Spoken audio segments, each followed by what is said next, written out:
Breaking news coming in. Nepal's youth holding a rally to protest against corruption in the country. The rally at a venue close to Prime Minister's office is being hosted by people under the age of 28 with no political parties backing them, is what we're being told. The organizers said they're fighting rampant corruption, inequality and the government coming down heavily on protests.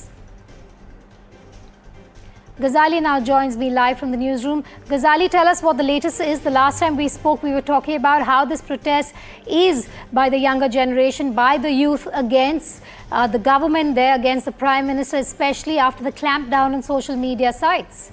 Vedika, one information about this protest right now is that the district administration office in Kathmandu has just imposed a curfew. The protesters were also trying to get into the National Assembly, or to say the Parliament of Nepal.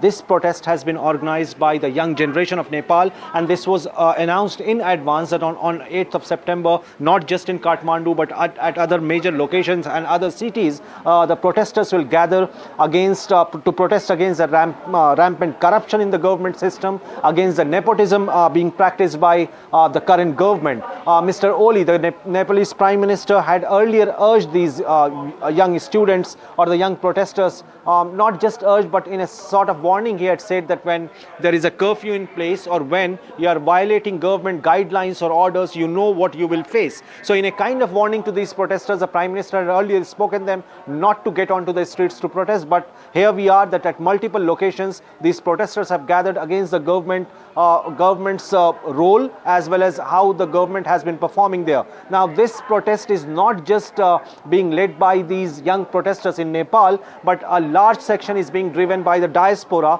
or the Nepali citizens who are settled in different countries. We have seen this support emerging and pouring out on social media as well, where Nepo Kid, as you were mentioning last time, is trending on some of the Nepal social media handles as well. Sensing that this could be one of the trouble, the government or the Prime Minister had earlier issued the orders that social media platforms will be banned in Nepal, and that has almost aggravated the situation there, where the young protesters think that the government is trying to muzzle their voice. And not just the young protesters came out on the street, but journalists are also protesting that how government can ban social media in the country. Stay with me. I believe we have Ravi Dhami, a senior journalist from Nepal, on the phone line with me. Dhami जी, आप हमें बता सकते क्या हो रहा है काठमांडू में? अभी प्रोटेस्ट चल रहे हैं, उस पर डिटेल्स दे सकते हैं? जी मैं अभी आज सुबह 9 बजे से काठमांडू के ये सियांदरबार के आसपास एक मैती घर मंडाला एरिया है, उस एरिया में 28 साल से नीचे के लोग, जो जैन जी ग्रुप करके उन्होंने उनका अपना नाम दिया है, जैन जी, जो 28 साल के नीचे वाले हैं, उनका लीडर कोई नहीं है। उनका ये मांग है कि नेपाल में जो करप्शन ज्यादा इतना बढ़ गया कि उन लोगों ने हमारा ये सोशल मीडिया बंद कर दिया और करप्शन हटाने के लिए, और उनके अपने करीबी लोग सभी तो जैसे जा रहे हैं। आपको इसी से बता दूं कि जैसे पिछले टाइम पे बांग्लादेश में जो एक हिसाब से मूवमेंट चला था, उसी का कभी अभी इधर लगता है। अभी फिलहाल अभी आज की बात है कि अभी जो नेपाल का संसद भवन है नए बानेश्वर में, वहाँ पुलिस ने गोली चला दी थी, एक आदमी घायल हुए थे, तो वो घायल सिविल हॉस्पिटल में, वो पासी में सिविल हॉस्पिटल को ले गया था, उनके अभी निधन होगा, देहांत हो गया करके अभी खबर आया, ये ब्रेकिंग न्यूज है। और 100 से ज्यादा लोगों को गोली लगी हुई है, वो लोग घायल हुए हैं, और अभी उस एरिया में इधर प्रशासन ने कर्फ्यू आदेश जारी कर दिया है। रवि जी, ये तो वायलेंट जो माहौल है ये पूरा। रवि जी, आप बोल रहे हैं that the protests have turned violent, कि वहाँ पे इंजरीज हुए, बुलेट वुंड से, आप क्या बोल रहे हैं, फिर से बोलिएगा? जी अभी जो इनका जो जेएनजी ग्रुप का जो आंदोलन था, इसमें ये लोग संसद नए बानेश्वर में जो संसद भवन है नेपाल का, उसके अंदर ये लोग जा रहे थे, और उस टाइम पे पुलिस के साथ इनके साथ मुठभेड़ हो गई। पुलिस के साथ मतलब पुलिस ने संसद भवन में कुछ लोग चले भी गए थे, उनको बाहर निकालने के लिए रबर की गोली जो बोलते हैं, प्लास्टिक गोली, वो किया था। उनमें कम से कम 10 लोगों का, मतलब कम से कम 100 लोग आसपास में घायल हुए थे। उन लोगों के काठमांडू के उसी आसपास में कुछ हॉस्पिटल में ले गए थे, और उनमें एक प्रदर्शनकारी का निधन हो गया। अभी जो खबर आया पुलिस के हिसाब से, वो काठमांडू के सिविल हॉस्पिटल जो एडमिट थे, उनमें एक आदमी का निधन हो गया। रवि जी, इस पे रिएक्शंस क्या आ रहे हैं with the prime minister of Nepal wanting to clamp down on social media sites? कोई सपोर्ट मिल रहा है इन प्रोटेस्टर्स को? क्योंकि हमें जितनी जानकारी है उससे ये समझ आता है कि ये स्टूडेंट्स है, यूथ है, और इसमें कोई पॉलिटिकल पार्टी इन्वॉल्व नहीं है अभी के लिए। जी जी जी जी, अभी ये लोग मैंने आपको बता दिया ये स्टार्टिंग में, ये लोग 28 साल से नीचे की उम्र के ये स्टूडेंट लोग हैं। और इन लोगों का ये मानना है कि जो हम हमारे 3-4 जनरेशन आगे चले गए, वो लोग भी पॉलिटिशियन न करके चले गए, कि जो पहले से कम 30-40 साल से एक ही से जो पॉलिटिक्स कर रहे हैं, उन लोगों ने नेपाल में करप्शन बढ़ाया जी। और अभी ये प्रोटेस्टर्स कहाँ पे है? ये आगे बढ़ रहे हैं? हमें जानकारी मिली है कि ये प्राइम मिनिस्टर, प्रधानमंत्री के ऑफिस के पास है। जी, अभी ये नेपाल का संसद भवन जो है, संसद भवन के पास में ये आंदोलन हुआ है। और जगह भी ये काठमांडू के और जगह भी चला गया है। वहाँ उनके मतलब तितर बितर करने के लिए कोशिश कर रहे हैं पुलिस, लेकिन ये लोग अभी उनका जो कर्फ्यू आदेश जारी कर दिया, कर्फ्यू आदेश जारी करने के बाद भी ये लोग उधर आंदोलन में डटे हुए हैं। तो आप कह रहे हैं कि ये संसद के अंदर भी चले गए हैं काठमांडू में प्रोटेस्टर्स? जी, अभी आधा घंटे के आसपास में ये संसद भवन के अंदर चले गए थे, लेकिन वहां से पुलिस ने मतलब गोली चला दी। गोली चलाने के बाद कम से कम 100 लोग घायल हुए हैं उस गोली से ना, पुलिस के गोली से। तो उनमें से मतलब संसद भवन से अभी प्रदर्शनकारी को तो बाहर खदेड़ दिया, लेकिन वो लोग बाहर संसद भवन के बाहर अभी भी आंदोलन में जारी मतलब डटे हुए हैं। और पुलिस के गोली से अभी तक एक आदमी का एक प्रदर्शनकारी का निधन हो गया है, उसका अभी नाम अभी क्लियर नहीं आया है। और 100 से भी ज्यादा लोग घायल हुए हैं।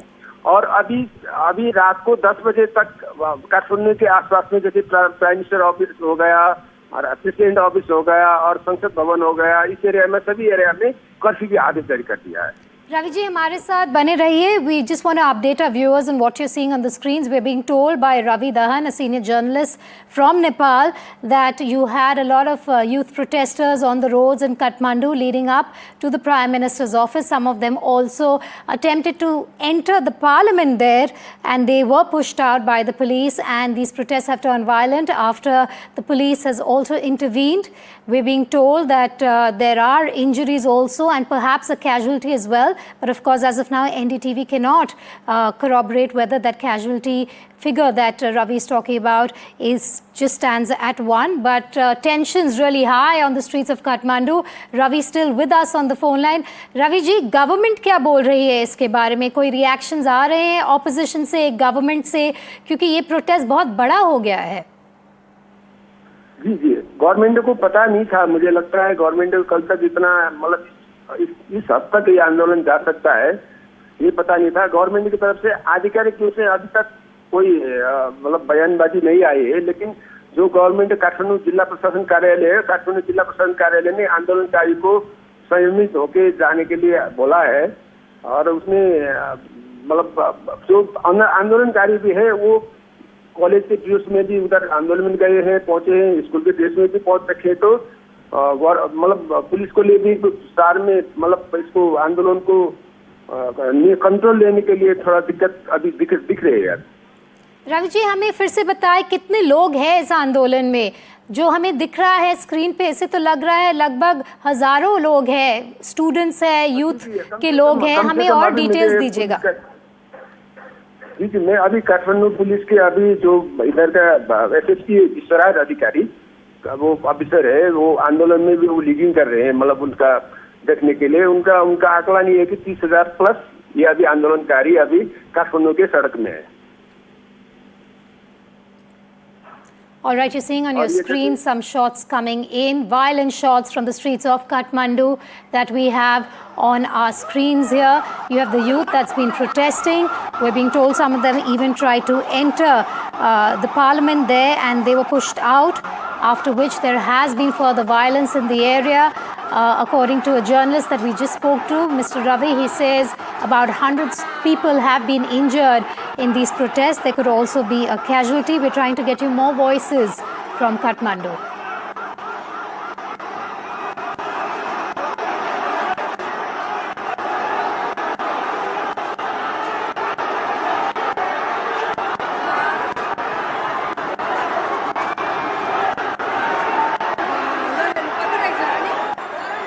As of now, we're being told these are just young protesters on the streets without any political affiliation, but you're seeing hundreds of them on the streets there leading up to the Nepal Prime Minister's office. This after a huge ban was announced by the Nepal Prime Minister on social media sites, which these protesters have not taken lightly, of course, taking to the streets there. Violence breaking out, some of them even attempting to enter Parliament. We'll try and get you more voices from the ground there in Kathmandu.